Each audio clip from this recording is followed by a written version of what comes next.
How to clean iPhone speaker with sound. Hello everyone, I am Bishaka and welcome to our channel. Now let's get right into the tutorial.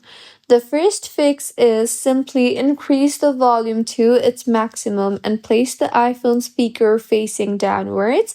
Now go ahead and play a speaker cleaning sound around 150 to 200 Hz for 30 to 60 seconds and then wipe the speaker grill if dust or moisture comes out from the grill. These frequencies create vibration that can push particles or water out of your speaker holes.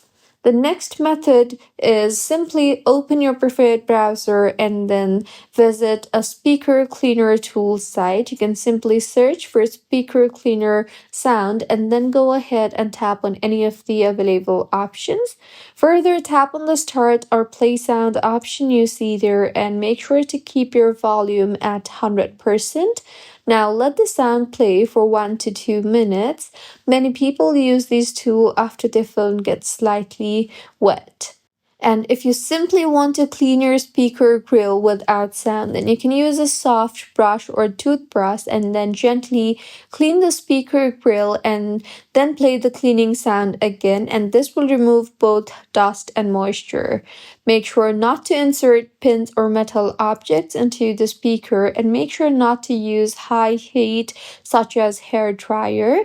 And these were a few ways on how you can clean iPhone speakers with sound. If you find this tutorial helpful, please like the video and do comment if you have any queries. Also, do subscribe to our channel for more helpful tutorials like this. See you on the next one.